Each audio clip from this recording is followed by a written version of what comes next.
পবিত্র কুরআনের দ্বিতীয় পারাটি সূরা আল বাকারার 142 নম্বর আয়াত থেকে 252 নম্বর আয়াত পর্যন্ত অত্যন্ত গুরুত্বপূর্ণ। এই পারায় মূলত একটি নতুন উম্মাহ বা জাতি হিসেবে মুসলমানদের আধ্যাত্মিক, সামাজিক ও আইনি ভিত্তি স্থাপন করা হয়েছে। নিচে দ্বিতীয় পারার প্রধান বিষয়বস্তু ও সারসংক্ষেপ সুন্দরভাবে ফুটিয়ে তোলা হলো। 1. কিবলা পরিবর্তন এবং উম্মাহর মর্যাদা। আয়াত 142-150। এই পারার শুরুতেই ইসলামের ইতিহাসের একটি যুগান্তকারী ঘটনার উল্লেখ রয়েছে, কিবলা পরিবর্তন। আল্লাহর নির্দেশে মুসলমানদের ইবাদতের দিক বাইতুল মুকাদ্দাস জেরুজালেম থেকে পরিবর্তন করে মক্কার কাবা শরীফের দিকে নির্ধারণ করা হয়। এর মাধ্যমে মুসলমানদের একটি স্বতন্ত্র জাতি বা উম্মাতে ওয়াসাত, মধ্যপন্থী ও শ্রেষ্ঠ জাতি হিসাবে ঘোষণা করা হয়।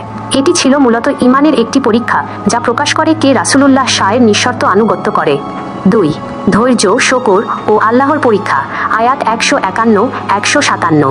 আল্লাহ তাআলা মুমিনদেরকে জীবনের কঠিন মুহূর্তে ধৈর্য ও সালাতের নামাজ মাধ্যমে সাহায্য চাওয়ার নির্দেশ দিয়েছেন।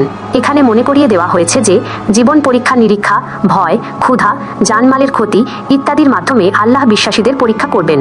যারা এই বিপদে ধৈর্য ধরবে এবং বলবে ইন্না লিল্লাহি ওয়া ইন্না ইলাইহি রাজিউন, নিশ্চয়ই আমরা আল্লাহর জন্য এবং আল্লাহর দিকেই ফিরে যাব, তাদের জন্য রয়েছে আল্লাহর পক্ষ থেকে বিশেষ রহমত।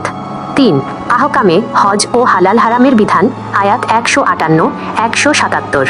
এই অংশে সাফা ও মারওয়া পাহাড়ের ঐতিহাসিক গুরুত্ব এবং হজের বিধান আলোচনা করা হয়েছে। পাশাপাশি খাদ্যের ক্ষেত্রে হালাল ও হারামের স্পষ্ট সীমারেখা টেনে দেওয়া হয়েছে, যেমন মৃত জীব, রক্ত, শুকরের মাংস এবং আল্লাহ ছাড়া অন্য কারো নামে উৎসর্গ করা পশুর মাংস হারাম। আল বিরর বা প্রকৃত পুণ্যের সংজ্ঞা কেবল পূর্ব বা পশ্চিমে মুখ ফেরানোই পুণ্য নয়, বরং আল্লাহর ওপর বিশ্বাস, ধন সম্পদ দান করা, নামাজ কায়েম করা, জাকাত দেওয়া এবং প্রতিশ্রুতি রক্ষা করার নামই হলো প্রকৃত পুণ্য। 4. সামাজিক ও পারিবারিক আইন কানুন। একটি সুস্থ সমাজ গঠনে যে সমস্ত নিয়মনীতি প্রয়োজন, এই পারার বড় একটি অংশ জুড়ে তা আলোচনা করা হয়েছে। কিসাস ও ওসিয়ত। আয়াত 178-182। অন্যায় হত্যাকাণ্ডের বিচার ও প্রতিশোধের কিসাস, সুষম আইন এবং মৃত্যুর আগে সম্পদের ওসিয়ত বা অসিয়তনামা তৈরির নিয়ম। সিয়াম বা রোজা। আয়াত 183-187। রমজান মাসে রোজা ফরজ করার ঘোষণা এবং এর লক্ষ্য যে তাকওয়া, আল্লাহ ভীতি অর্জন করা, তা স্পষ্ট করা হয়েছে। জিহাদ ও হজের নিয়ম। আয়াত 188-203। আল্লাহর পথে অন্যায় ও অত্যাচারের বিরুদ্ধে লড়াইয়ের অনুমতি এবং হজের বিভিন্ন আনুষ্ঠানিকতা। পারিবারিক জীবন।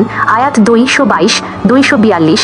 বিয়ে, ঋতুস্রাবকালীন পবিত্রতা, শপথ, তালাক, বিবাহ বিচ্ছেদ, ইদ্দত, তালাকের পর অপেক্ষার সময়, স্তন্যদান এবং বিধবাদের অধিকার সংক্রান্ত অত্যন্ত সংবেদনশীল ও বিস্তারিত আইনি দিক নির্দেশনা। 5.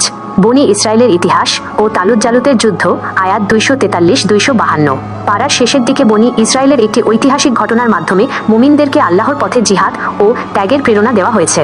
নবী সামুয়েল আয়ের সময় বনি ইসরায়েল একজন রাজার দাবি করলে আল্লাহ তালুতকে তাদের রাজা নিযুক্ত করেন। তালুত এক ক্ষুদ্র দল নিয়ে জালুতের বিশাল ও শক্তিশালী বাহিনীর মুখোমুখি হন। আল্লাহর ওপর অবিচল আস্থা ও ধৈর্যের কারণে সেই ক্ষুদ্র দলটি জয়লাভ করে। এই যুদ্ধেই তরুণ দাউদ জালুতকে হত্যা করেন এবং পরবর্তীতে আল্লাহ তাকে নবুয়ত ও রাজত্ব দান করেন। মূল শিক্ষা। কোরআনের দ্বিতীয় পারাটি আমাদের শেখায় যে ইসলাম কেবল কিছু আচার অনুষ্ঠানের নাম নয়। এটি যেমন আল্লাহর প্রতি নিঃশর্ত আনুগত্য ও ইবাদত দাবি করে, তেমনি সমাজ, পরিবার ও রাষ্ট্র পরিচালনায় নিয়মানুবর্তিতা ও ইনসাফ কায়েমের নির্দেশ দেয়।